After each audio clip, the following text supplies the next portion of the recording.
Muy buenas tardes, ¿cómo están todos? Bienvenidos a esta Boca es Mía en este lunes 15 de febrero, que bueno, habrán reparado ya en el lacito dorado de muchas comunicadoras y comunicadores a lo largo de la jornada. Hoy se celebra el Día Internacional de la Lucha contra el Cáncer Infantil. En un intento por cada vez concientizar más sobre la enfermedad, sensibilizar y por sobre todo, cuando se habla de lucha contra, para tener bien en claro cuáles son los derechos por los que las sociedades tenemos que siempre exigir y luchar. Entre ellos, ni que hablar que el acceso democrático en un 100% a todo lo que es tratamientos, hospitalización, servicios de atención. Estamos hablando de niños y de cáncer. Así que en este día nos sumamos los que se puede con el lacito, pero de alguna manera estamos todos haciendo fuerza, teniendo muy presente por dónde pasa la jornada de hoy. Hablando de salud, señoras y señores, que no es el tema que nos convoca hoy, pero no queríamos dejarlo pasar. Ya vieron que se confirmó el primer caso de dengue autóctono. El Ministerio de Salud Pública ya está golpeando, sobre todo en Pocitos, no sé si lo piensa extender más, que es donde se detectó este primer caso, golpeando puertas, preguntando a ver si hay alguien que tenga ciertos síntomas. ¿Hay que alarmarse por esto? Bueno, no lo sé, en alguna medida ya estábamos alertados, que era inevitable que llegara hasta aquí. En paralelo hay que seguir apuntando todas las medidas que ya nos han informado hay que hacer para prevenir en nuestras propias casas.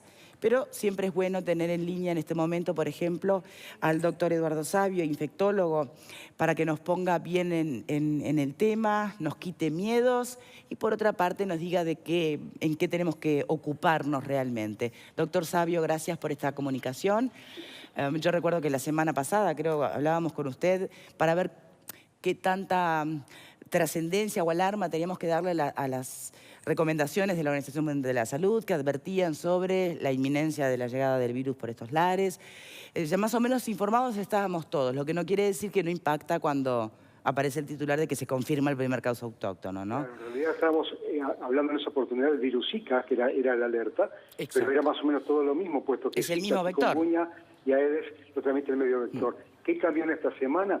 Bueno, en que en realidad se confirma lo que todo el mundo esperaba, que era que en algún momento iba a emerger dengue en Uruguay.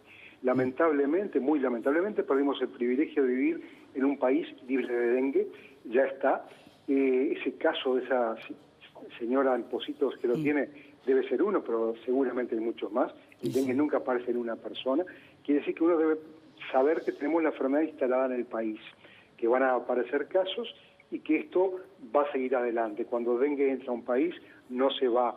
Le cuento la experiencia de Costa Rica, entró en el 1993 y todavía tienen brotes hoy, un país con enorme experiencia. O sea que tenemos que prepararnos, los ciudadanos, el personal de la salud, para convivir con una nueva enfermedad que está instalada entre nosotros.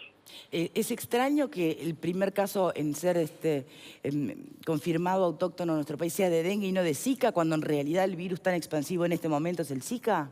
Claro, pero no tan así, puesto que dengue, justamente en estas últimas semanas, estaba teniendo una hiperexpansión también en la región. Yo lo habíamos comentado, hay una emergencia sanitaria en ciudades de Brasil, más de 120 pequeñas ciudades de Brasil, se declararon incapaces de poder diagnosticar y tratar a los pacientes porque son ciudades pequeñas y no tienen recursos suficientes ni para el diagnóstico. Y estaba pasando lo mismo en Misiones y en áreas geográficas cada vez más cercanas. O sea que no nos extraña que el dengue haya sido lo primero que está apareciendo. Bien. ¿Podemos repasar los síntomas para que la gente más o menos pueda visualizar si cabe consultar, avisar al ministerio o no? Es muy importante seguir lo que llama la definición de caso, ¿verdad? Para que todos hablemos de lo mismo. Cuando uno plantea dengue, ¿cuándo? Una persona viene de un área endémica, hoy día eso ya quedó relegado, puesto que lo tenemos ya nosotros, y tiene, en primer lugar, fiebre. Y fiebre es 39 grados o más en el caso de dengue, es fiebre alta. Y luego, si además de fiebre tiene una o más de las cosas que le voy a decir, por lo menos dos: dolor de cabeza, dolor detrás de los ojos, erupción cutánea, náuseas, vómitos o malestar general. Con dos de esas cosas más fiebre, ya es planteable dengue y en consecuencia hay que pedir los exámenes correspondientes, ¿verdad? Bien. Cuando uno tiene alguno de estos síntomas, es de cajón que además los médicos van a hacerle el examen por dengue, por chikungunya y por zika, o no necesariamente? No, claro, el médico lo que va a pensar es, tiene una enfermedad febril aguda que parece ser viral, y en el contexto en el que estamos hay que descartar las tres cosas. Las tres. En fin, no son algo diferentes, uno se puede inclinar más por una o por la otra, pero en realidad, como son virus que pueden dar hasta reacciones cruzadas en las pruebas serológicas, el laboratorio lo que va a hacer es procesar la muestra para dengue y también para Zika, por ejemplo, o chikungunya, dependiendo del dato que aporte el médico. Y todos los exámenes se centralizan en el Laboratorio Central de Salud Pública. O sea, todos remitimos un formulario muy complejo, si se quiere, con los datos que piden, ellos lo interpretan y lo hacen, pero se hace todo en un solo laboratorio en el país. Bien. ¿Y ese laboratorio tiene la capacidad, en caso de que este brote se vuelva, se expanda con rapidez, como para poder, bueno, hacer el trabajo al ritmo de lo que demande la propia expansión del virus? Claro, esperemos que sí, porque en realidad, primero ya había mucho entrenamiento con dengue, ¿verdad? Que en estos años han habido muchos casos sospechosos y se ha trabajado en dengue y conocen la técnica. Ahora se estandarizar bien lo de chikungunya y zika, que es más nuevo, pero no tanto, pues ya se sabía que estaba pasando. Y por otra parte, en los inicios, cada vez que puede requerirse de una confirmación o de algún examen que aquí no se haga, se manda siempre a centros de referencia en el exterior. Bien. O sea que la parte laboratorial está cubierta. Bien. ¿Los síntomas son similares para cualquiera de las tres? Son similares, pero por ejemplo, en el caso de chikungunya hay mucho dolor articular, pero solo en manos y pies, y la fiebre siempre es baja, nunca es fiebre alta, y no tiene tantos síntomas digestivos. O sea, hay matices que permiten que uno piense seguramente es más probable que sea esto y no lo otro. Bien. Pero los planteos son siempre dirigidos a lo mismo, a descartar cualquiera de los tres. Pero igual está bueno que lo mencione, porque usted al principio dijo, el dengue es de 39 para arriba en fiebre, o sea que si tenés 37 capaz no consultás, pero si además tenés dolores articulares, sí tenés que consultar. Exactamente. Bien. ¿Qué otro síntoma que pueda corresponder al Zika y que difiera de estos otros dos habría que tener en cuenta? No, que el Zika tiene, a diferencia de dengue, por ejemplo, tiene mucho menos chance de tener náuseas, vómitos o dolor abdominal. ¿Pero sí fiebre alta? Pero la fiebre del Zika es baja también. Tiene poca fiebre. Zika lo que da mucho, que no da dengue, es una conjuntivitis sin supuración. O sea, la fiebre baja y la conjuntivitis y una erupción cutánea son las tres cosas que orientan más a Zika. Y la gente que perdón, ha tenido doctor, Zika, conjuntivitis sin supuración. Sí, ¿Una conjuntivitis que llaman alérgica, por ejemplo? Como fuera, una conjuntivitis supurada es cuando se le pega el ojo de mañana, que usted no lo puede abrir. Estos pueden abrir el ojo porque no se les pega, vamos a decirlo en esos términos. Y lo otro importante es que la gente con Zika tiene esa erupción cutánea que le pica mucho, le pica y hasta a veces duele. Una erupción que duele o pica no es común, y eso los pacientes con Zika lo han referido continuamente. Es una cosa que uno va aprendiendo junto con la gente, como tantas cosas. Bien. En caso de que se detecte, y esto lo pregunto porque tenemos lamentablemente mucha tendencia a la automedicación, los uruguayos, ¿no? Bueno, sí. Acá la embarramos bien si nos automedicamos, sí. ¿no? Entonces, no, jamás. Por eso, entonces... Claro, la cosa es bajar la fiebre, pero lo que no se puede usar... Antibióticos, por ejemplo. No, antibióticos ni que hablar porque no funciona, pero hay que evitar aspirina y otros productos que pueden alterar las plaquetas, ¿verdad? Entonces, no se puede usar aspirina, no se puede usar un grupo que llaman antiinflamatorios no esteroideos, de los cuales los más comunes son el ibuprofeno y el diclofenac, por decir alguno de ellos, ¿verdad? Y no se deben usar corticoides. Son tres tipos de fármacos que no deben ser empleados. Y si se quiere bajar la fiebre con algo, saber qué tiene, hay que usar paracetamol o acetaminofeno. Son los únicos admitidos para bajar la fiebre en estos casos de sospecha. Bien. Por más que sea baja, la fiebre tiene que estar presente para configurar un cuadro de Zika, por ejemplo. Sí, necesariamente. No se olvide que todas estas enfermedades se inscriben en el contexto de enfermedades febriles agudas a los efectos de seguimiento. Entonces la fiebre, si no está presente, no lo hace ni plantear, básicamente. Perfecto. Bien. Doctor, tal vez una última pregunta. El proceso natural de estos virus, ¿cómo es? ¿Cuántos días lo tienen a uno más o menos en jaque? ¿Y cómo responde? ¿Qué dice el protocolo además? ¿Hay que aislar a la persona, evitar que lo piquen más mosquitos para que no se siga expandiendo? ¿Cómo se maneja? La persona tiene necesariamente que estar aislada porque para que un mosquito no pique a esa persona Claro. y ese mosquito después no infecte a otros. O sea que el elemento consiste en estar en su casa o en el sanatorio, de acuerdo a la gravedad que usted tenga, pero con mosquiteros en las ventanas, y se le recomienda mucho también el uso protector de mosquiteros en las camas, como se ha sabido usar. El aislamiento es imprescindible y varía un poco los días con respecto a los virus. Por ejemplo, Zika tiene una viremia muy corta. Al quinto o sexto día ya no hay más virus circulante, no hay por qué tener aislamiento. Dengue, por lo menos hasta el día 9 de evolución, o quizás hasta el 10, puede estar presente y el aislamiento es un poco mayor. Bien. Doctor Savio, muchísimas gracias. ¿Le parece a usted que hace falta algo más para decir o es suficiente? Saber que el dengue está instalado completamente en el país, aunque aparezca un solo caso, eso es la punta del iceberg, ¿no? Sí, hay mucho más, estamos seguros, que el Zika, si no entró, seguramente estará allí también, y que en realidad, si usted tiene una enfermedad febril eruptiva, mejor que consulte para que sea un diagnóstico precoz y saber, dónde estamos parados y qué vamos a hacer con su salud. Perfecto. Salvo excepciones, estamos de acuerdo que no tienen evoluciones complicadas ninguno de estos virus, ¿no? Por ejemplo, Zika no tiene mortalidad de por sí, pero Brasil comunicó ahora 2 casos de mortalidad vinculable a Zika. Y dengue, en realidad, puede tener mortalidad, no tanto al inicio en las formas de dengue clásico que se están viendo por aquí, sino sobre todo en países donde una persona se infectó por dengue de un tipo, luego infecta por dengue de otro tipo y ahí es en formas hemorrágicas graves y ahí la mortalidad es mucho más alta. O sea que dengue tiene mortalidad realmente en algunos casos. Zika muy poca y chikungunya son muy escasos las comunicaciones que vinculan mortalidad.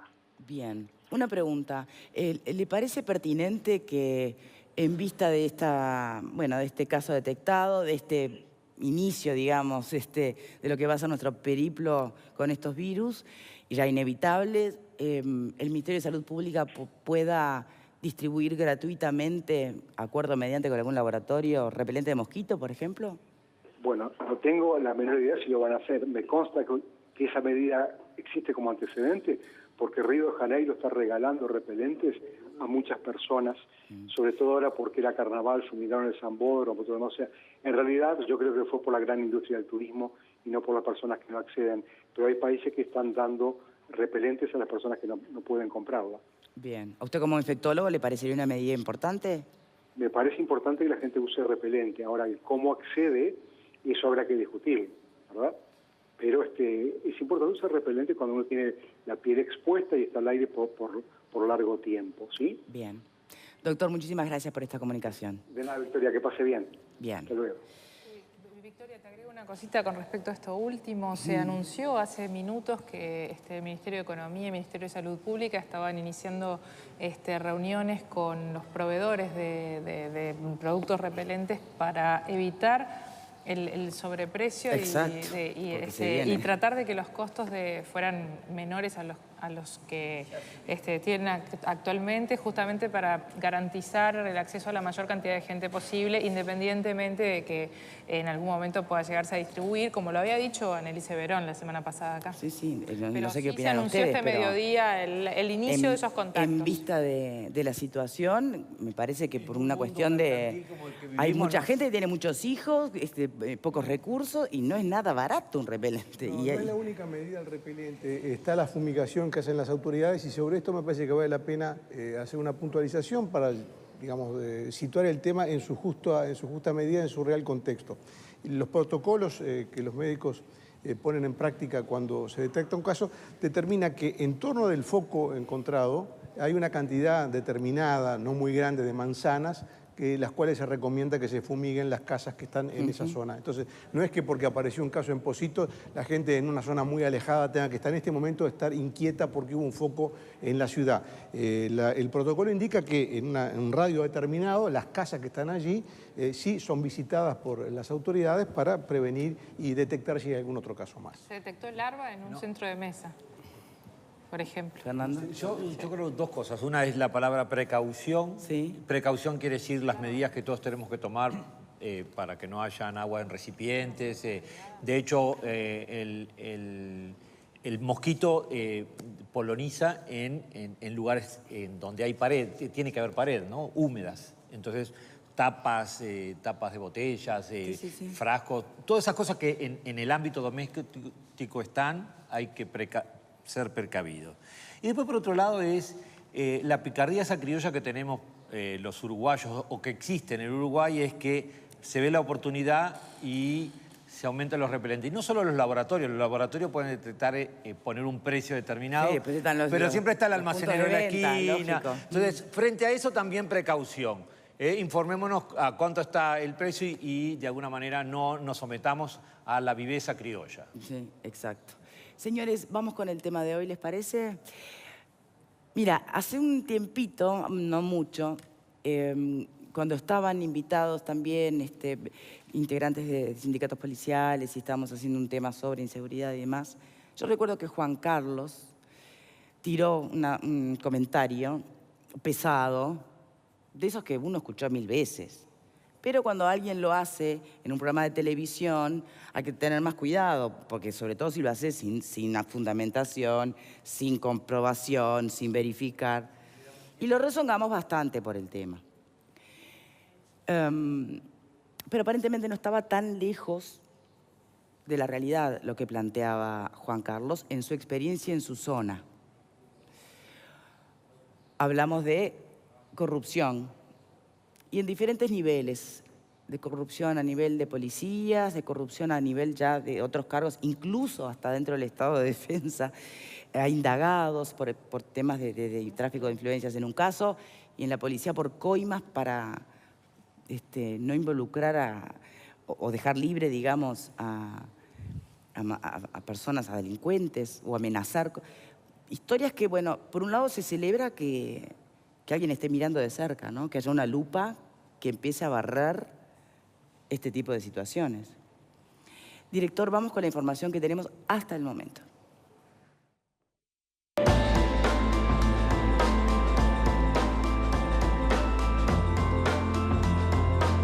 Según publica el diario El País, por segunda vez en 3 años se allanó una subjefatura de la zona 3 tras recibir una denuncia de una pareja a la que funcionarios policiales les exigían dinero para que no fueran procesados por supuestos hurtos. La pareja realizó la denuncia ante la sede de Asuntos Internos del Ministerio del Interior y a partir de allí se inició una investigación que podrá tener derivaciones complejas, según informa el matutino. Un subcomisario y un agente están detenidos y declaran este viernes a la tarde ante la sede penal de sexto turno a cargo de la jueza Fanny Canesa y la fiscal Mónica Ferrero. A raíz de este hecho, la policía realizó un allanamiento en una subjefatura de la zona encontrando una importante cantidad de armas irregulares. Asuntos Internos del Ministerio del Interior indaga este hecho.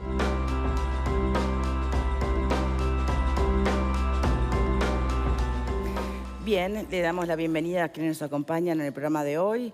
Patricia Rodríguez, dirigente de un sindicato policial. Y Julio César Lestido, presidente de la Cámara de Importadores de Armas y Municiones. Son muchos temas que convergen en esto, pero está bueno también separarlos tantos. Una cosa son, las denuncias y los procesos iniciados a policías por corrupción, por aceptar coimas, por ofrecer coimas. Eso es una instancia. Otra muy distinta es, los testimonios que se están tomando como indagados a cargos importantes del Estado de Defensa Mayor. Son temas distintos. Uno tiene que ver el de las Fuerzas Armadas con, tráfico de influencias por justamente unas armas que se compraron a una empresa y que se retuvieron por falta de documentación necesaria y quien las importa denuncia, en fin, son instancias distintas. Pero las armas están siempre en el medio. en definitiva.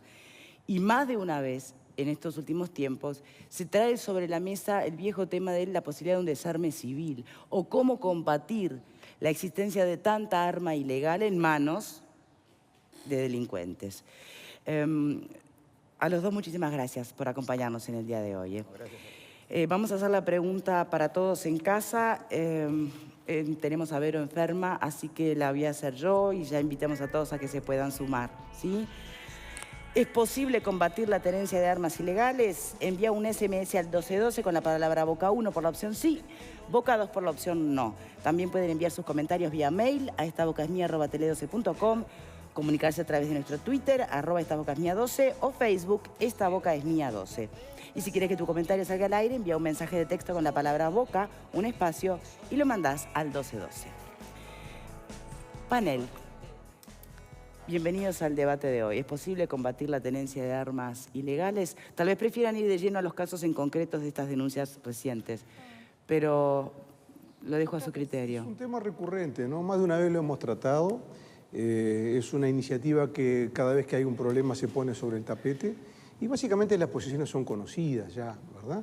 Quienes abogan por digamos, lo que llamaríamos el desarme civil sostienen que la tenencia o la existencia de armas en casas de particulares muchas veces son una tentación para los ladrones que se nutren de esas armas. También se dice que hay personas que no están entrenadas para usar esas armas y es inconveniente que las usen. Y por otro lado, la otra posición que dice, bueno, en definitiva, el Estado es el que me tiene que proteger. Si el Estado fracasa en esa misión de proteger, lamentablemente en las últimas horas tuvimos un caso muy desgraciado, la ex esposa del fiscal de corte, una cosa tremenda, tremenda, ¿verdad? Ahora, ese caso y tantos que nos golpean siempre, ¿se combate porque se sacan las armas de los civiles o no? Y en la otra punta, como decían, la otra punta del tema, dicen, bueno, ya que el Estado no me protege con el nivel de satisfacción que la ciudadanía merece, bueno, hay gente que dice, bueno, ya que la tenencia de armas es una cosa legal, teniendo todos los permisos correspondientes, haciendo todos los exámenes del caso, compra un arma y la tiene en su poder para defenderse. Esas son las dos posiciones clásicas. Después, si el arma, la tenencia es legal, en definitiva, ¿cuál es el argumento que se puede manejar a fondo para digamos, ir a una campaña para desarmar a la gente que lo que busca es protegerse de los delincuentes? ¿No estás de acuerdo, Fer? No, para nada. Para nada, porque creo que de alguna manera hay una tercera opción. ¿Cuál es? Que es siempre el dilema ético. Está bien, supongamos que es legal, la gente tiene armas. ¿Qué pasa con el uso de las armas? ¿Y qué pasa? ¿Quién está habilitado para las armas? Y creo que ahí hay una tercera opción, porque no es solamente que como el Estado no me defiende, yo tengo que hacerme cargo de mi propia defensa y la defensa de los míos, sino cuán habilitado puedo estar para poder portar un arma y cuánto daño más se puede llegar a hacer. Las estadísticas, y esas son objetivas, porque es claritas, los hechos indican que las armas en manos de civiles casualmente sugieren mayores hechos delictivos o mayores hechos dramáticos en el uso de las mismas. Por tanto, sin armas siempre.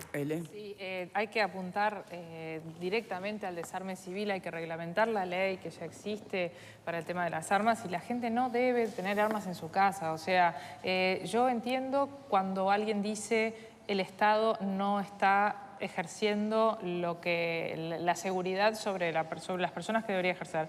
Puede ser, sí, pero lo que debo hacer es exigirle al Estado que lo haga, no comprarme un arma y hacerlo yo. ¿Y cómo le exijo al Estado que lo haga? Con participación ciudadana, con participación civil y, ¿sabes qué? Votando cada 5 años, si no te gusta, votando otra cosa. Porque realmente la espiral de violencia que se genera con que cada vez más personas se vayan armando, después ningún gobierno de turno, o sea, cualquier gobierno de turno que venga le va a ser muchísimo más difícil de controlar.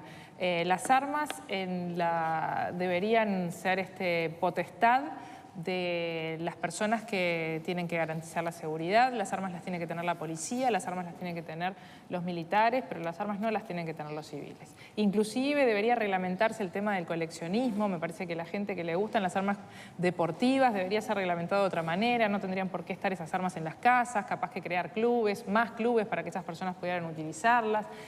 Yo creo que cuando hay un arma en la casa, no solamente que lo considero peligroso, sino que además considero que es una motivación para cualquier delincuente ir a robarla. Bien. ¿Y qué hacemos con las armas irregulares que aparecen cuando hay allanamientos las armas irregulares ni que hablar. Me pregunto, Victoria, si con la misma forma de pensar no tendríamos que decomisar todos los fósforos para que no haya incendios. O sea, lo que quiero decir es que el tema es bastante complejo como para simplificarlo pensando que la ausencia de armas en manos de personas que están habilitadas y que obviamente deberían tener un control sobre esas armas es la solución al problema de la delincuencia. Yo este fin de semana leí que el Ministerio del Interior tiene identificadas las 4 bandas de delincuentes que están asolando a Montevideo. No sé si lo han leído.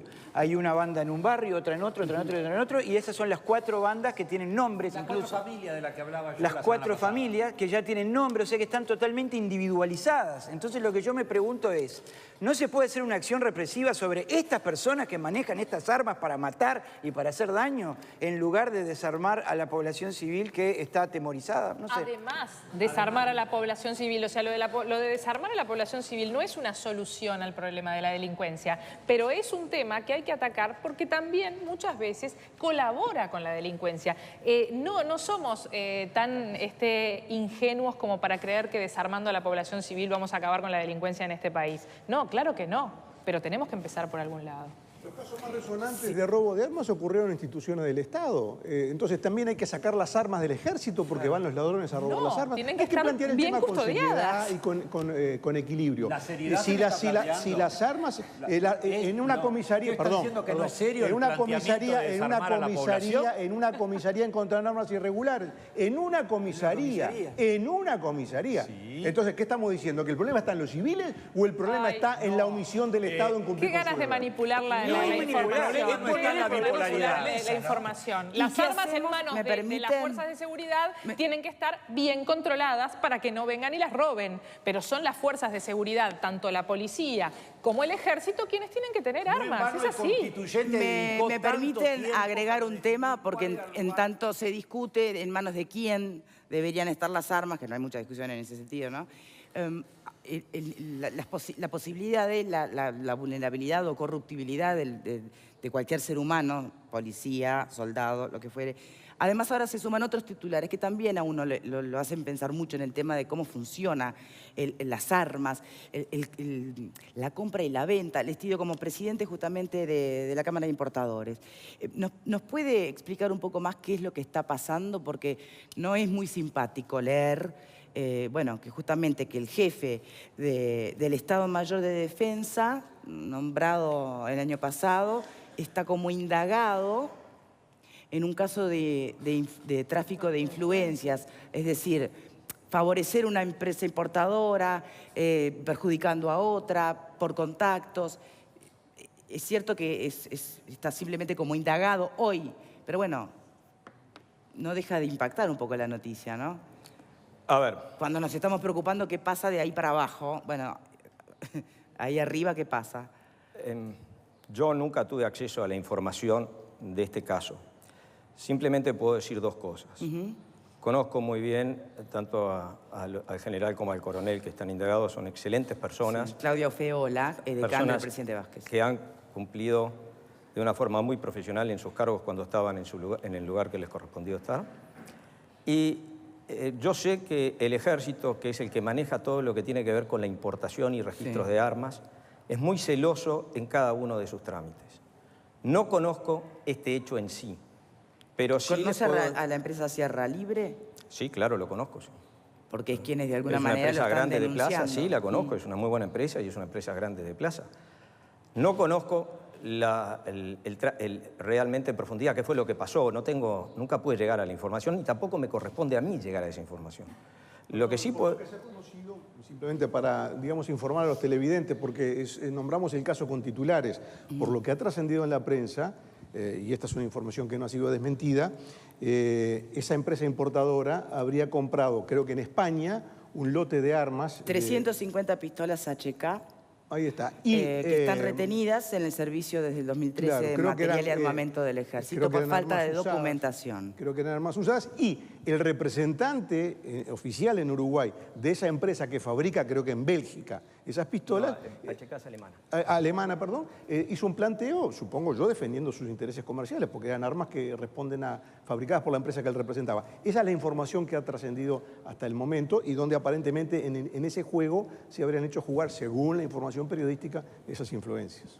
Sí, a ver, para importar un arma en el Uruguay, ¿qué es lo que se necesita? Primero se necesita un permiso de importación. ¿Quién lo expide ese permiso de importación? El Servicio Material de Armamento del Ejército, una dependencia del Ejército que lleva el control de las armas. Yo como empresa me presento, primero tengo que estar habilitada ante el Servicio Material de Armamento. Una vez que me habilitan el derecho a operar como importador o incluso como armería, yo solicito un permiso de importación. Voy a decir, voy a importar esta arma, este documento, y además tengo que anexar un catálogo especificando el modelo de lo que voy a traer con las características técnicas del arma. Para eso se necesita del país de origen un permiso de exportación. Cuando ese permiso de exportación, junto con el país del fabricante. A veces puede ser el país del fabricante, a veces el país... O sea, la fábrica tiene que autorizarlo de alguna manera. Tiene que haber de donde salen las armas tiene que haber un organismo estatal que autorice que esas armas salen. Llegan acá y acá, con ese permiso y con el permiso de importación correspondiente, se inicia el trámite de importación de las armas. Eso es lo que habitualmente pasa. Repito, no tengo la información de este tema, no sé bien cómo está, pero es así como funciona el sistema. ¿Puede ocurrir o le consta como presidente de la Cámara de Importadores justamente que se puedan retener, viste que se pueden retener hasta 3 años, y en 3 años se mantiene que destruir las armas, o sea que esta importación terminaría destruida? Bien, están a 8 meses de que se tengan que destruir, por eso hacen la denuncia. ¿Es natural, es normal que suelan retenerse importaciones así tanto tiempo? Si la importación, repito, no conozco este caso, pero si la importación no cumple con los requisitos necesarios, sí, claro que se puede retener. Hasta que o se completen los requisitos o no se llegue al resultado que uno esperaba. Y bueno, ahí el Servicio Material de Armamento, cumpliendo con las reglamentaciones vigentes, pasa al proceso de destrucción de las armas. Bien. ¿Alguien tiene algo más para agregar sobre esto? Hay que esperar, hay que ver cómo evoluciona, evidentemente. Simplemente para precisar dónde, porque como estamos sobrevolando con temas y titulares periodísticos, para precisar dónde está y en qué se basa la indagatoria judicial, porque en definitiva estamos hablando que 2 oficiales del Ejército, un general y un coronel, están siendo indagados por la justicia. Uno tiende a pensar que hay un problema serio detrás de eso. ¿Qué es lo que está pasando? Es que aparentemente algunos de los trámites que decía el señor Lestido no se habrían completado, o bien la fábrica alemana de las armas no cumplió con esa información que se requiere, o bien la policía española, que según tengo entendido es aquella que vende esas armas de segunda mano, no habrá cumplido algún trámite. Básicamente es eso, quiero pensar que no hay otra cosa fuera de eso. Bueno, lo que la empresa que denuncia sostiene es que en realidad en este periodo de retención el asesoramiento que hizo el Ministerio de Defensa fue con una empresa que compite con esta importadora. Yo creo que... De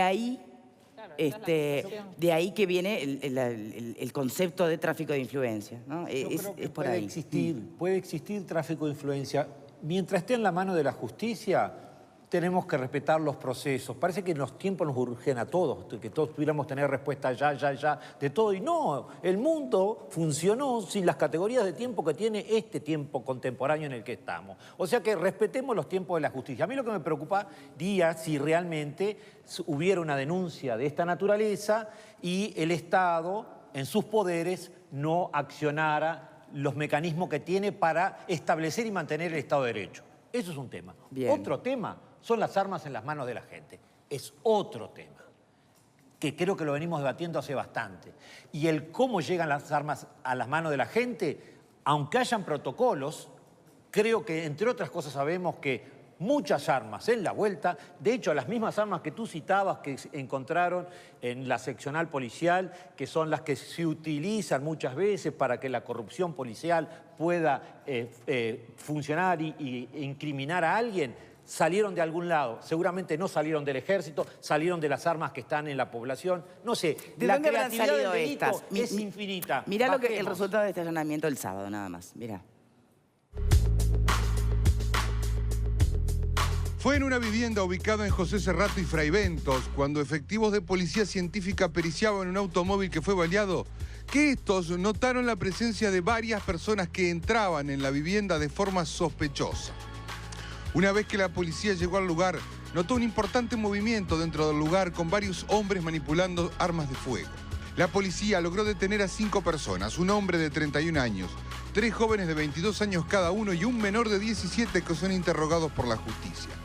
La policía incautó 10 armas dentro de la vivienda, entre ellas 2 subfusiles a los que se pericia para saber si se trata a alguno de ellos del arma robada en el batallón de infantería número 1 en el mes de enero. Además, se llegó a la incautación de varios cargadores de pistolas 9 milímetros, municiones de distintos calibres, chalecos antibala, celulares, balanzas, ropa, libreta de conducir y varios kilos de cocaína, pasta base y marihuana. Los investigadores no ponen dudas que las armas incautadas están vinculadas a varios de los tiroteos que se generaron desde mediados del mes de enero en la zona de Villa Española, Barrio Ituzaingó y Pérez Castellano, en medio de una guerra entre narcotraficantes de la zona.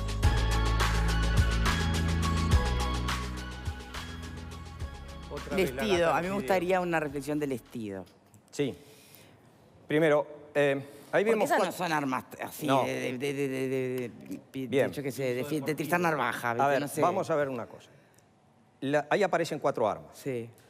2 de las armas que son más grandes, que están apoyadas contra la pared. Una es un fusil de asalto marca francés, marca FAMA, que no es de uso reglamentario de nuestro ejército, ni de las Fuerzas Armadas. O sea... No, digo eso nada más. Nada más, no sé de dónde vino, pero no es de uso reglamentario. La segunda arma es un arma de fabricación argentina, es una subametralladora marca MPK-3, que es argentina. No puedo decir nada más que eso. Y los otros son unas pistolas que sí están comercializadas en plaza y también son las que utilizan las fuerzas del orden. O sea, eso es una fotografía de lo que mostró la televisión en este momento. ¿No? Eso indicaría que hay bueno, a ver, hay un contrabando, A ver, ingresan al país de manera ilegal, sí. estas cosas que si no ingresan para el ejército... A ver, yo no quiero entrar en una polémica, además le voy a robar mucho tiempo a otros panelistas y no es mi intención, pero yo creo que dar la discusión filosófica si armas sí o no armas en la sociedad, honestamente creo que eso no va a conducir a nada. ¿Ah? En primer lugar, los regímenes totalitarios en toda la época de la historia de la humanidad fueron los que más promulgaron o llevaron adelante los controles de armas, que la sociedad no tuviera armas. Yo creo que las armas solas... ¿Qué quiere decir eso? ¿Qué? Que querían tener solamente el control, no quería que la sociedad... Porque eso le da falta de poder. Eso es una. Todos los regímenes contra... Claro, si se prohíbe... Si yo prohíbo, tengo más poder.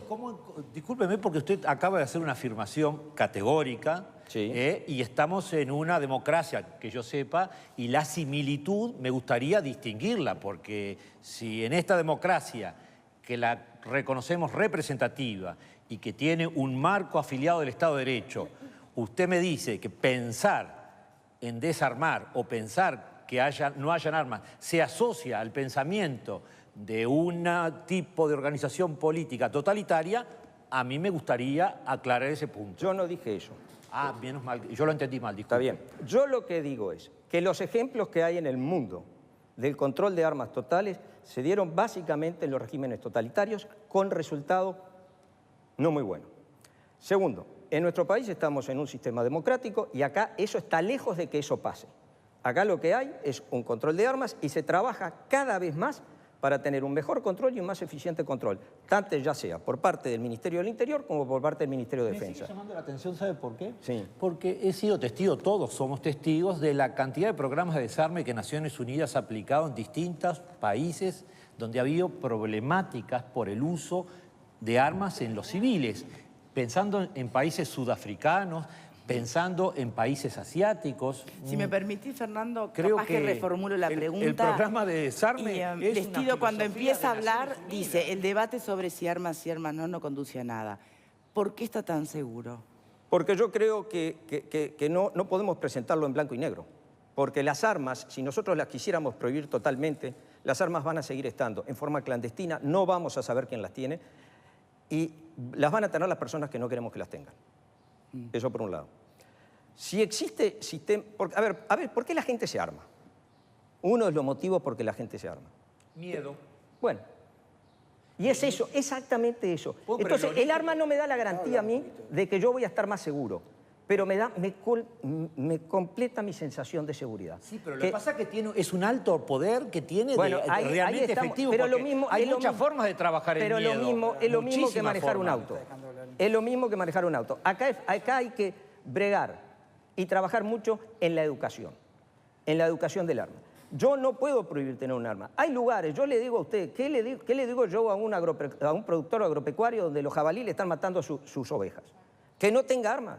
¿Qué le digo a un tipo que vive en la frontera que de repente se le cruza y tiene abigeato? No, mirá, loco, quédate tranquilo, andate, llévate, yo voy a llamar. Que la policía no va a llegar en tiempo y forma, no porque la policía sea ineficiente. No, la policía es buena y está trabajando mucho. El problema es bien claro. Hay distancias que no la van a poder cubrir. Y en este Estado existe el Código de Defensa Penal, el Código Penal, me establece a mí lo que es la legítima defensa y me da el derecho de defenderme a mí, a un tercero y a un familiar. Entonces, ¿por qué yo no puedo defenderme?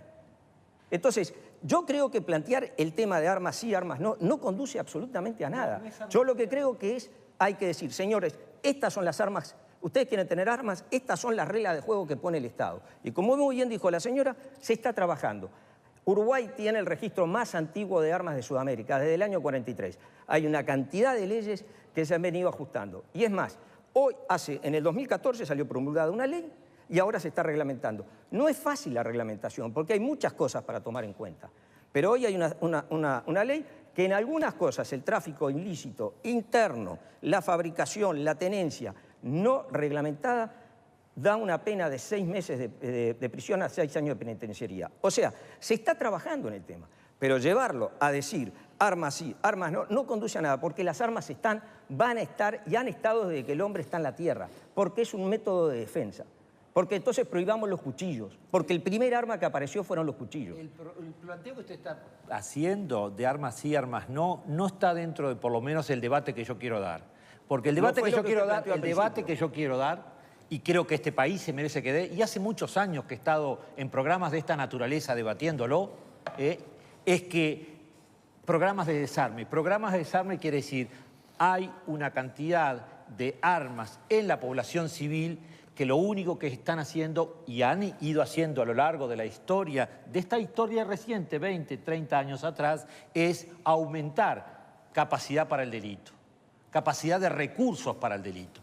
De hecho, la noticia que ahora estamos viendo de que la incautación de armas en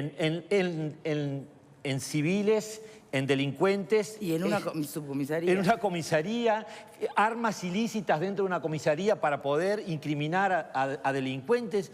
Es una cantidad de elementos que Pero van eso no tiene nada que ver con el arma en la parte de las civiles. No, tiene que ver, o sea, muchas de las armas que salen no salen todas del ejército, salen del ámbito civil, discúlpeme. Yo no dije que salieran del ejército. Y yo no digo que inclusive las armas que se encuentran, no sé si todas tienen un origen legítimo, no sé si todas tienen esa identificación que debieran tener. Lo que yo entiendo es que la población cada vez se está armando más. Y se está armando de manera legítima, puede ser, y también de manera ilegítima. Creo que es mucho más. Y eso creo que lo que está planteando es realmente una búsqueda de solución al problema y al conflicto de la población en lo que hace a la seguridad que no va a buen puerto. Lestido, ¿cuál es el principal frente de batalla del gran tema de las armas en manos de la delincuencia? La corrupción en aduanas, que permite un contrabando, la corrupción en el cuerpo del orden, el micromercadito. ¿Cuál es el primer desafío que tiene el tema? A ver. Porque usted acá me dijo que de uso reglamentario había unas pistolas, pero después las demás eran una de fabricación argentina, otras que no, como que no eran de acá. ¿De dónde salieron? Bueno, ahí está la justicia, hará las investigaciones necesarias para averiguar o de identificar el origen de esas armas, en primer lugar. Yo creo que hay armas que sí, como muy bien dice el señor, que han estado en el circuito de la delincuencia, productos de robo, ¿sí? Productos de robo, pero vamos a ser claros. No hablo de las instituciones ni policiales ni militares. Puede pasarnos a cualquiera de nosotros, a los civiles, pero también le pueden robar al policía particular su arma en su domicilio, porque no está exento. Es más, ha pasado en algún hecho, y lo hemos tenido en notoria publicidad, que le han robado a distintos jerarcas policiales, militares, médicos y todo. No estamos exentos de que no nos roben. A los políticos lo mismo. Entonces, eso es parte, y nosotros somos parte de la sociedad, todos, cada uno de nosotros, y nos pueden robar. Si nosotros no tuviéramos armas, si solamente tuvieran armas los militares y los policías, y fueran de ellos, son proclives, será menos el número, pero que se las van a robar, se las pueden robar en su casa, se las pueden robar. O sea, que eliminar el robo o eliminar las armas de la delincuencia es muy difícil. La delincuencia puede pagar y se puede traer de contrabando, y no tiene nada que ver con la aduana, no tiene nada que ver con la policía, ni con... Digo, existe el contrabando. Cuando hay menos circulación se reduce el riesgo. Obviamente que ¿Pero nunca se va a eliminar la posibilidad de que roben hasta en un cuartel o al policía en su casa. Pero cuando hay menos armas en la sociedad se reduce el riesgo de que se roben más armas. O sea, es un tema numérico. ¿Por qué se minimiza? Pero está bien, pero yo en eso estoy de acuerdo con usted, señora. En eso estoy de acuerdo. A mayor cantidad aumenta el riesgo. Eso no hay duda. Pero la solución es prohibirla. Yo no hablé de prohibir, yo hablé de que se tiene que controlar de determinada manera. A mí no me parece que la sociedad ¿Pero qué es un programa de desarme? Un programa de... Discúlpeme, yo pensé que usted lo sabía si era el director de la Cámara... Yo sé lo que es un programa de desarme, pero yo le pido a usted que me diga cuál es un programa de desarme. Un programa de desarme implica generar una conciencia y una cultura social por la cual la población entiende que las armas no deben estar en su poder y por tanto no accede ni busca las armas. Es lo mismo que debería... Pero es lo mismo que generar una conciencia de comprar artículos robados en la feria. Correcto. Es la misma. ¿Cómo sería un programa? Desarticular eso implicaría generar una educación y una conciencia social por la cual debiéramos no hacer uso de eso. Y en el desarme consta igual. Si yo estimulo el miedo, y el miedo, como no me protegen, yo me tengo que proteger, estoy seguro que vamos a conseguir las armas ilegales, pero no vamos a hacer los cursos correspondientes para obtener el uso, inclusive ni siquiera vamos a tener las horas de entrenamiento para tener la templanza adecuada para manejar el arma. Es muy distinto que usted le ofrezca el arma al chanchero para que le maten los jabalíes. Estamos hablando de otra cosa, no me traiga eso. Espere. Vamos de la esa me la dejó guardadita. A ver, Fernando, por favor, vamos a permitir que el Estado pueda expresarse. ¿Qué fue lo que yo dije al principio que es lo que había que hacer? Educación. ¿Estamos de acuerdo? Y en eso coincido 100% con usted. Segundo, le digo, en el Uruguay ya existe un programa de desarme voluntario y que funciona, y funciona bien.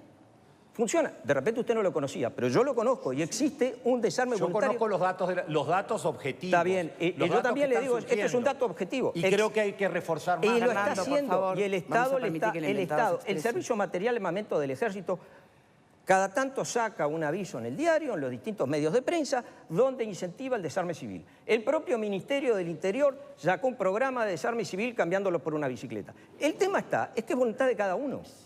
Claro, entonces yo tengo el arma y voy y la entrego voluntariamente y funciona, ha funcionado, pero es voluntario y eso es bueno y está funcionando bien. No dice que no exista. Entonces, yo lo que creo es que lo que usted habla, y es verdad, y tiene mucha razón, es en el tema de la educación. Y acá hay que hacer el uso responsable del arma. Si yo tengo un arma, yo soy responsable de las 24 horas de lo que pase con esa arma. Si yo no estoy en mi casa, esa arma tiene que estar guardada en tal lado que no sea un peligro, ni para mi casa, ni que sea un peligro para el robo. Pero ahí hay que trabajar en eso. Porque si no trabajo y no genero esa conciencia, ahí es donde las armas van a seguir estando. Por otro lado, le digo, en el Uruguay el año pasado se registraron 17.000 guías. No es lo que la gente piensa. El uruguayo le gusta estar dentro de las normas. Es mucha la gente con un esfuerzo muy grande y a muy alto costo que está haciendo el ejército, está saliendo a distintos lugares del país, a los pueblos más recónditos o más lejos de la capital, a ir a registrar las armas. O sea, hay un aumento muy importante en armas. Se está trabajando mucho. Ahora, ¿sigue habiendo mitad registradas, mitad ilegales, como se dijo siempre? No, yo no sé, la verdad es que no sé cuántas armas registradas hay. Hay alrededor de 600.000, 605.000, 606.000 armas. Y hablan de 400.000 No, esas son las que no tiene el Estado. Esas son armas registradas en manos de ciudadanos. Sí. No se olviden que estamos con un registro del año 43. ¿Ah? Estamos hablando de más de 70 años de registro. ¿Ah? Entonces, eso es lo que genera. Si uno lo ve por cápita... ¿Hay 600.000 armas en los hogares de las personas? No, muchas de esas armas ya ni existen. Claro, si ustedes lo miran, y por cápita, debemos ser el país que más armas tiene. Y algunos dicen, Uruguay tiene, cada 4 habitantes hay un arma. En realidad, hay un arma registrada. Hay países vecinos que no llegan a esas cifras ni locos. ¿No se depura ese registro entonces? No, claro que se depura. Se va depurando. Pero además, digo, las armas... Yo heredé armas de mi abuelo.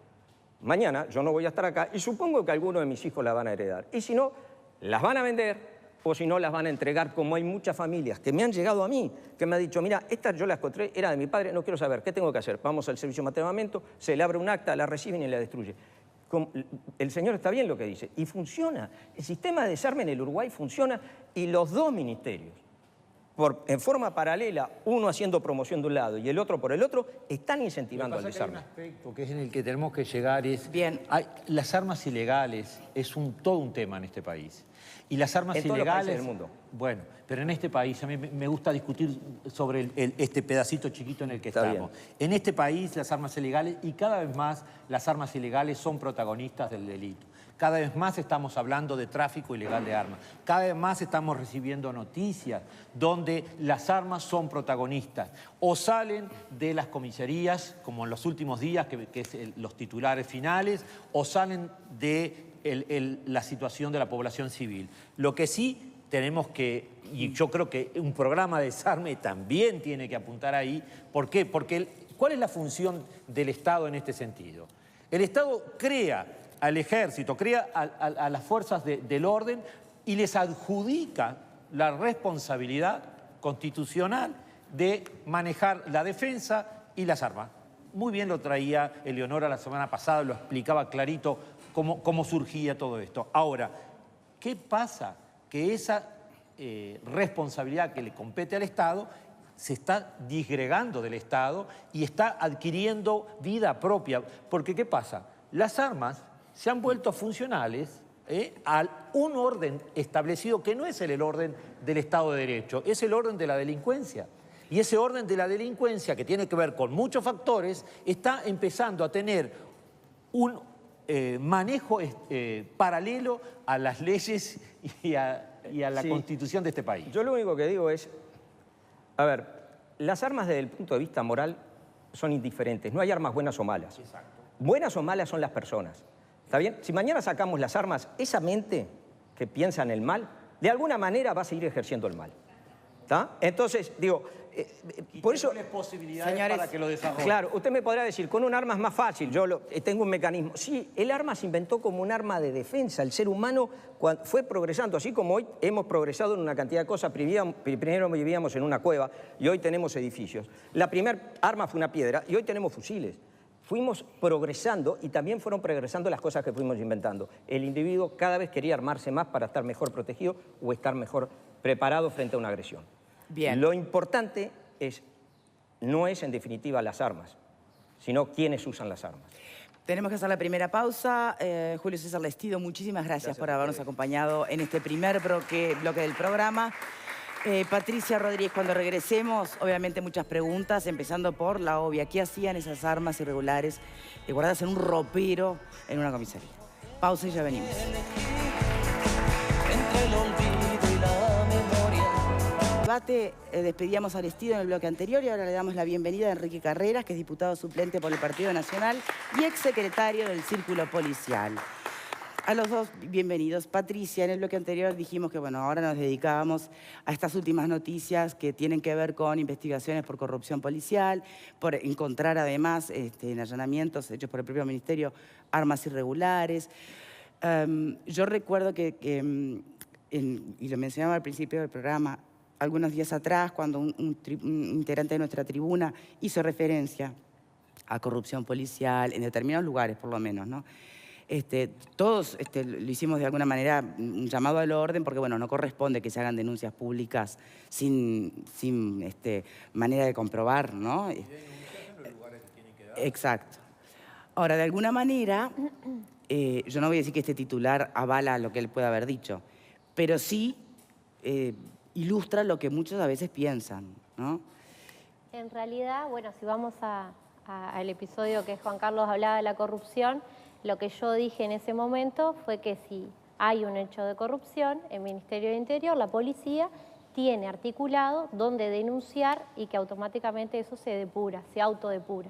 Por lo tanto, me sigo manteniendo la postura de que en nosotros la corrupción que pueda haber es totalmente mínima, hechos aislados, porque en 30.000 funcionarios que son policiales a nivel nacional, que en este caso 2 estén involucrados y que el propio Ministerio los haya mediante una denuncia separado de, digamos, de la gente que no es corrupta, me parece que es correcto y que habla de que en realidad la policía no hay corrupción, sino que hay una autodepuración y que cuando hay hechos como los que se vio en ese momento aislados, hay los métodos, hay donde denunciar y donde se puede sacar esa gente que no debe estar en el instituto. Bien. ¿Cuál es su mirada o su visión sobre este tema, Carreras? No, yo concuerdo. No concuerdo mucho con respecto al Ministerio Interior, no me da seguridad. Y Asuntos Internos no me dan seguridad. Sin embargo, fue a través de Asuntos Internos que se llega a estos policías corruptos. Sí, pero no me da seguridad.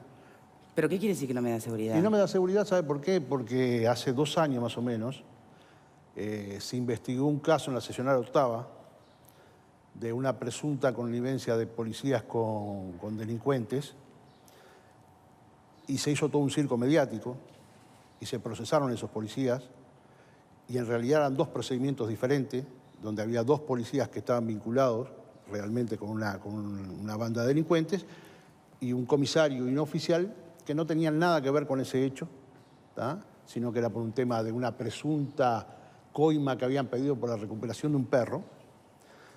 Y después de que se hizo todo un circo mediático, que incluso el director de inteligencia hizo una conferencia de prensa, 1 año y medio después, los 2 oficiales quedaron en libertad porque no tenían absolutamente nada que ver, ¿tá?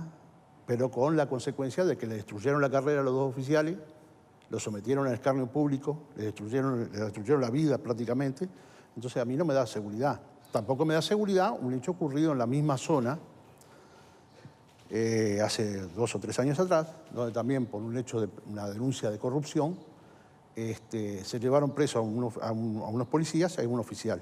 Y en ese hecho un comisario de Asuntos Internos terminó golpeando a un oficial esposado en el suelo, que terminaron, no sé si terminaron en el juzgado, sé que no tuvo consecuencias, pero tampoco me da seguridad la actuación de Asuntos Internos.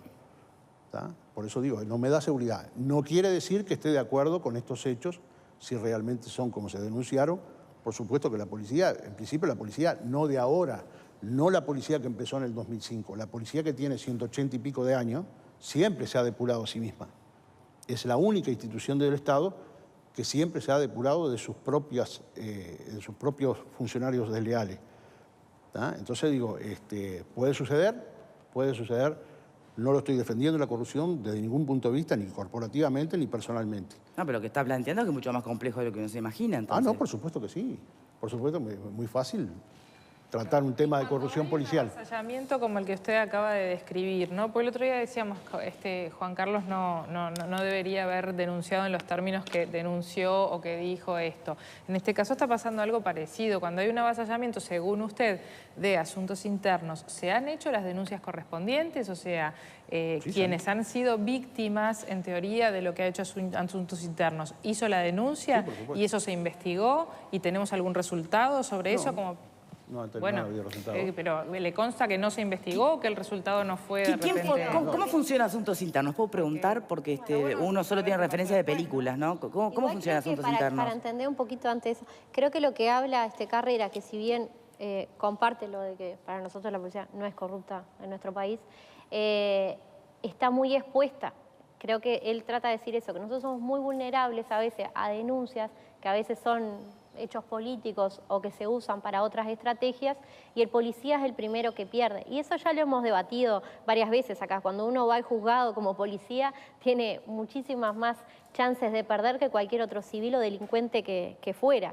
Y creo que un poco viene por ahí lo que él trata de decir, ¿no? Siempre uno es mucho más vulnerable como policía, inclusive en el propio instituto, porque a veces ante la denuncia lo primero que hacen es sumariarte o separarte a veces de cargo, a muchos nos ha pasado, y después de toda la investigación resultó que eras inocente, pero vos te comiste un sumario de 6 meses separado de cargo a medio sueldo o algo de más por alguna denuncia, a veces hasta anónima. Entonces hay una vulneración de los derechos de policía. Pero no siempre, es decir, eso que dice ella, no siempre sucede así. ¿Cómo sucede generalmente? Por ejemplo, el tema de que cuando hay una irregularidad y una denuncia se separa del cargo de los policías, no siempre funciona así.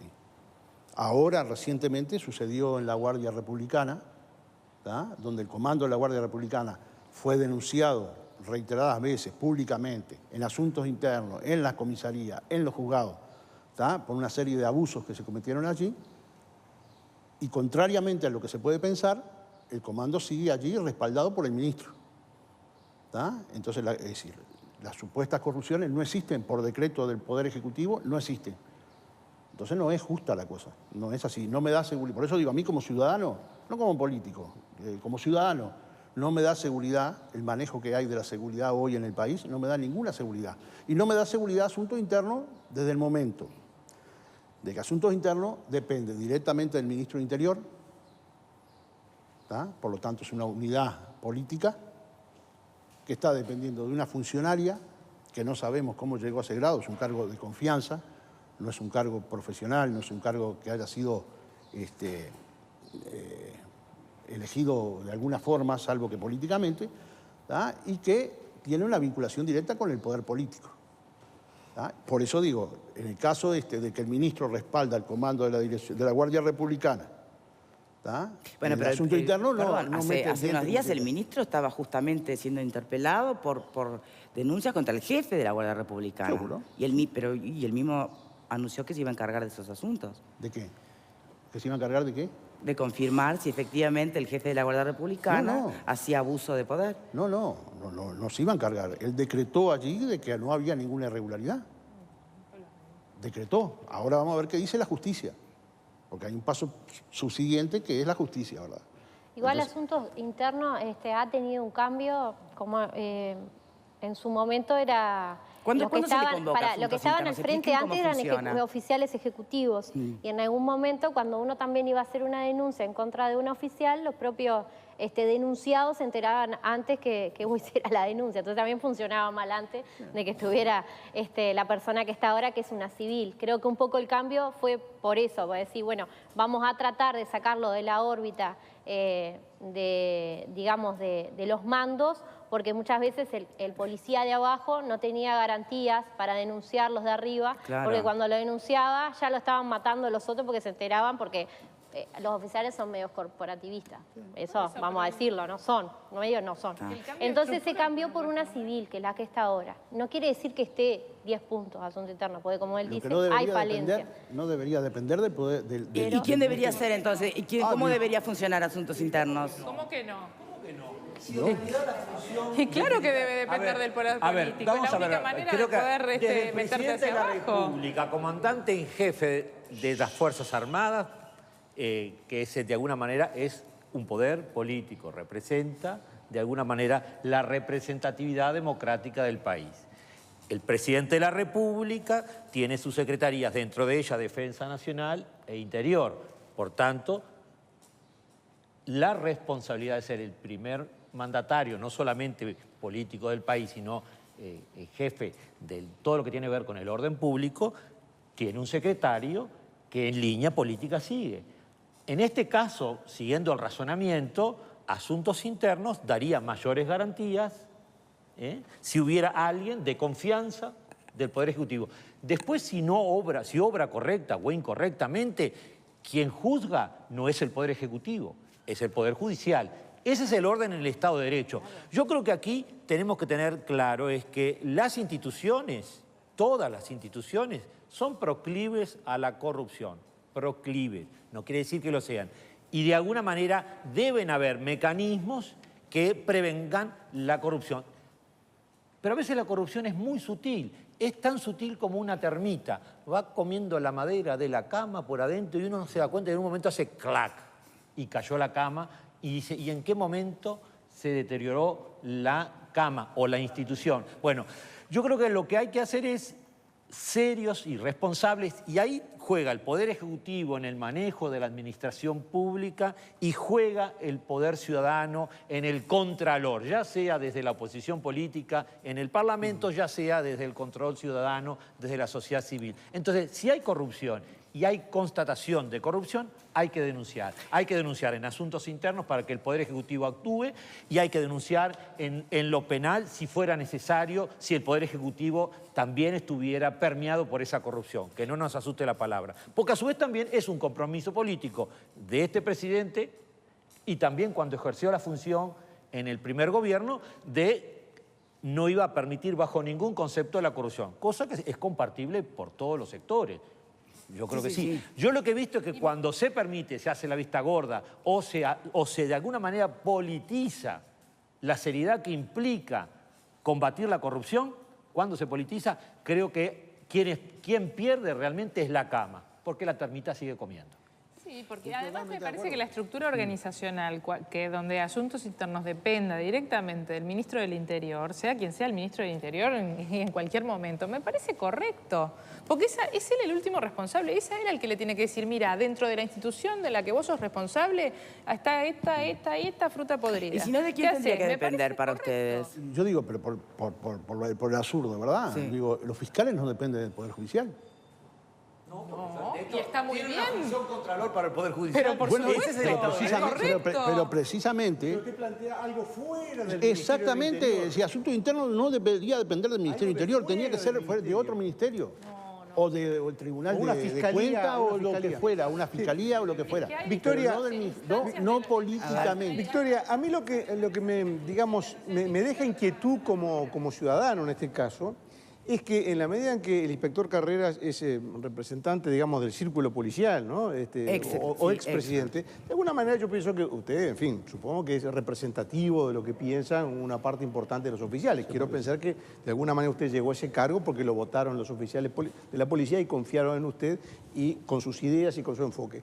Y esto es lo que queda en evidencia, me parece a mí, y esto es una cosa delicada, y yo no quiero profundizar en eso porque, repito, es muy delicado y hay que actuar con cautela, es que hay un desencuentro, me parece a mí, un desencuentro entre Bueno, de ir hacia un camino más esperanzador, a veces se terminan diciendo cosas que terminan dejándonos mucho más vulnerables a todos, ¿no?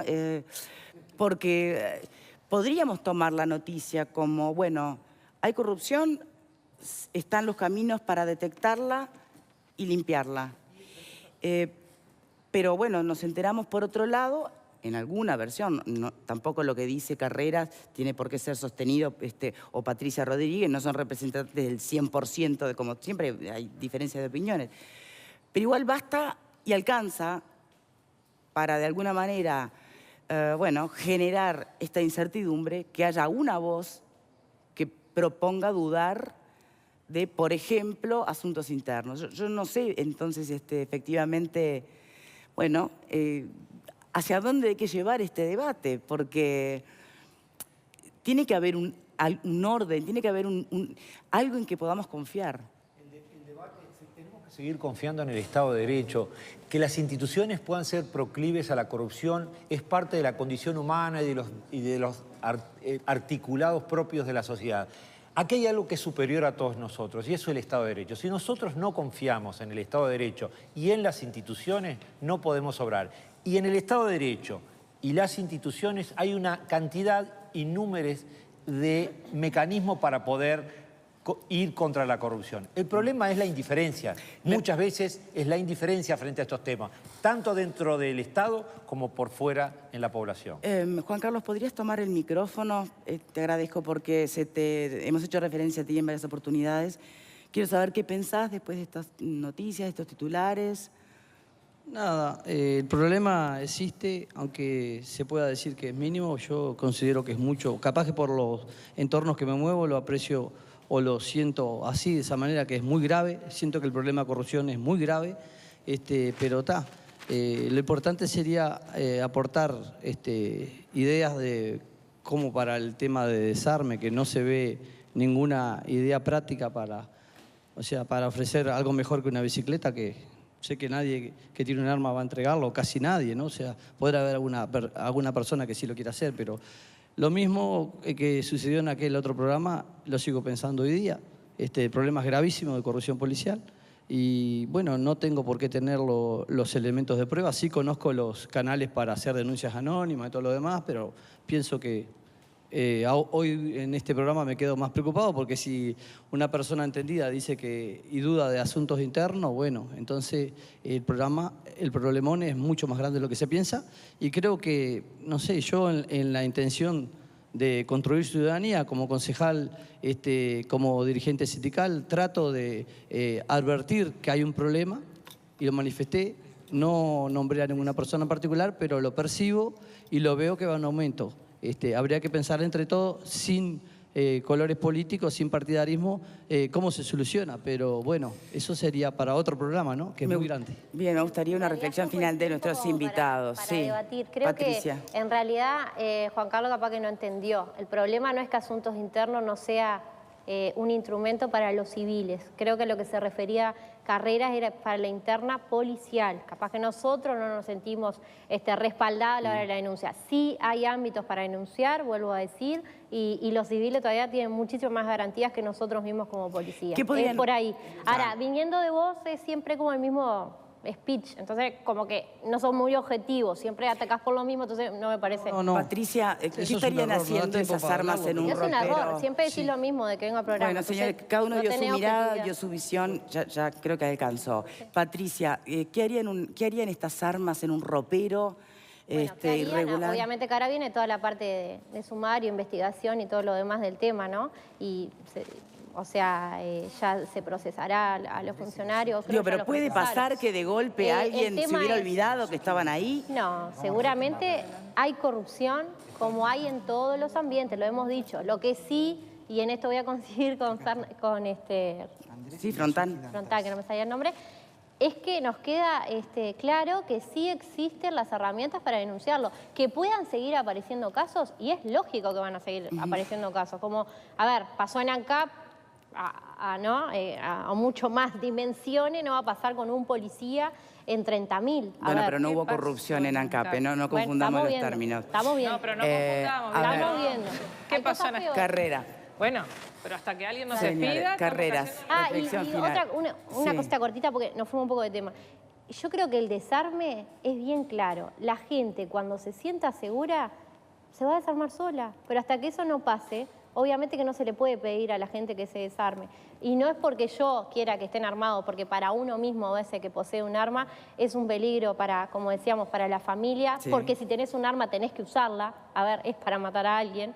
Entonces, digo, no es que uno quiera que la gente esté armada, pero la seguridad que no tenemos los policías hoy, reglas claras, y lo volvemos a repetir hasta el cansancio, y no tenemos garantías para poder trabajar, no le vamos a pedir a los civiles que se desarmen. Me parece que es medio ilógico. Bien.